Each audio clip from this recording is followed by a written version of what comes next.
All right, so for part two, let's talk about a little bit more about the governor removal and how to do it properly, get it completely out of there. That way, it's not gonna go in there and do some damage like this guy was trying to do. Um, my guess is he was trying to get more RPM out of the engine and thought he would just clip the top off the governor and disconnect it, and that would be that. But as he probably found out, that's what locked up his engine. One of the things. But anyway, so you've got the governor here on top, right? And it sticks up and has linkage, and that linkage goes back and forth. When the motor starts dying down, it tries to recover itself, and it also maxes out on top speed or maximum RPM by using this. Not dog hair. That'll probably slow it down, but not the way it was intended. Anyway, so you've got the governor.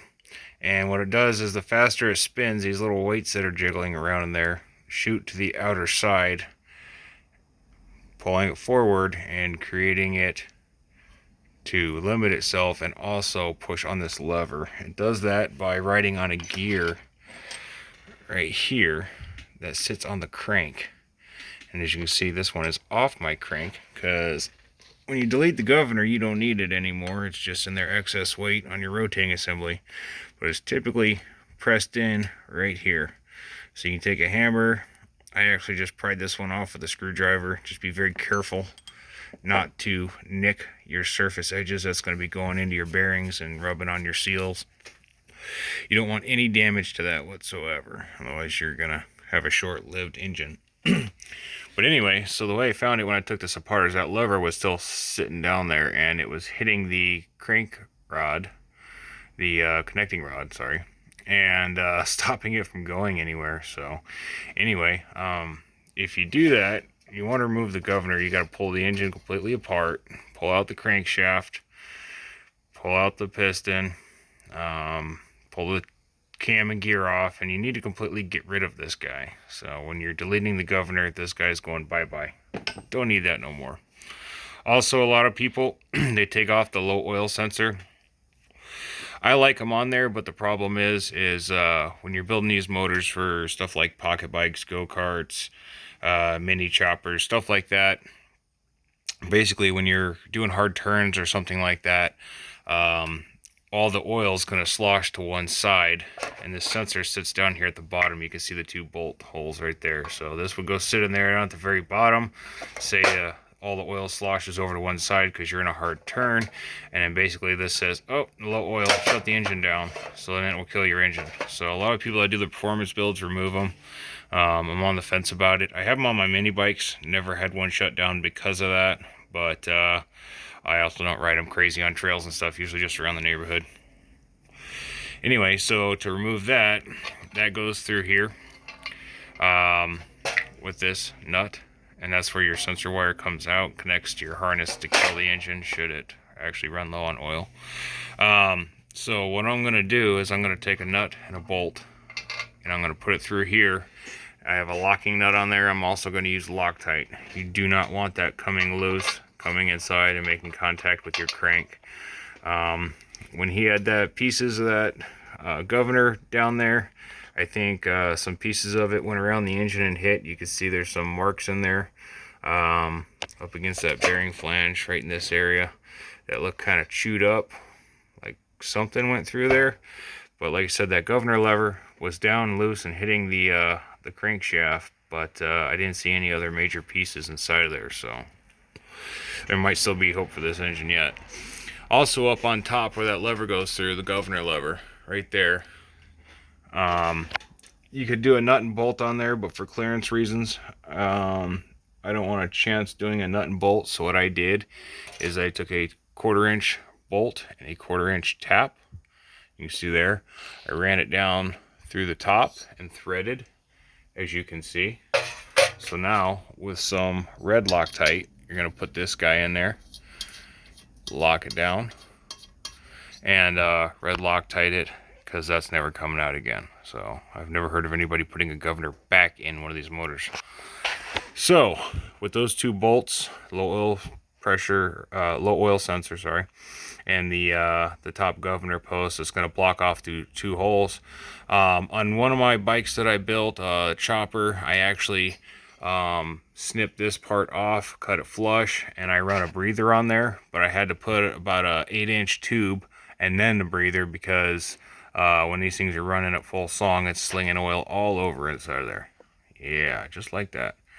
And it actually was having oil come out the breather, so I extended put an extension tube on there to basically let it condense and come back down and not come out the breather and all over the top of the engine, because you don't want that, especially on a a nice shiny chopper that I built. So that being said, remove the gear off of the crank, that guy right there, don't need it no more. Remove the lever, the arm that goes on that gear right there.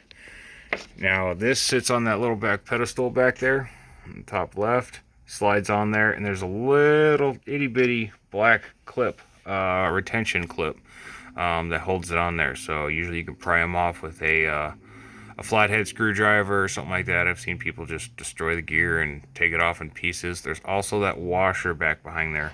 Very important. Get that washer out of there, because there's nothing holding it on anymore, and it will fall down into the bottom and make all kinds of bad stuff happen. So we're going to get rid of that washer, Loctite in the top bolt, Loctite in the side bolt with also a locking nut. And you should have room. I know the head sticks out, but you should have room, because considering that's what was on the inside of the engine, we're already getting more room with just putting that bolt in there and getting rid of the low oil shutdown. So anyway, that was some interesting things I found. This guy was doing some stuff I don't think he was quite qualified for, but that's okay. That means I got a cheap engine that all it needs is some time to go through and right the wrongs. And doesn't look like there's any catastrophic damage, so that's good. What I'm going to do with this engine is I'm going to build it up with the stock parts minus the governor, make sure everything checks out, make sure the block's good and everything else. I did find some metal down in there. That's one of the reasons I ripped it all apart and ran it in the parts tank. Cleaned it all up to get all that metal out of there. I didn't see any major scoring, nothing that was unusual on the piston. There's a little bit from just wearing in. You can see the scuffs down there at the bottom, but it still has crosshatch in there. It doesn't look any, severely damaged. So I'm going to Loctite those bolts in there. I'm going to get a hone and hone out that cylinder. We'll bring you back for that so you can see that getting done. Get some oil on there before that thing starts flash rusting any farther. It's raw metal and it's scored metal, so once it comes out of the parts tank, it's in a hurry to rust. So we don't want that, especially deep light rust, something like that, like it's on there now. Will get cleaned up once I hone it out. So anyway, so this was part 2, just trying to get you familiar with what we've done to bring us up to this point. And yeah, so we're gonna start going through that. I'll also go through the head. The head didn't look too badly damaged. Gonna clean it up. It's in the parts tank right now. I'll show you that. It's on a soak. Ooh, that's hot. But anyway, as you can see, it's pretty dirty, carboned up, but the engine really didn't look that old or too abused, other than what the kid did to it. So maybe with or without the help of his dad, but they didn't know what they were doing and basically locked it up. So I got it for 20 bucks. Anyway, it's gonna run. It will. I've got faith. So I'll clean that head up. We'll lap the valves in, get that taken care of. Get these Loctited in, get the cylinder honed, and I'll bring you back when we do the cylinder hone and start working with the head. Anyway, like, share, and subscribe.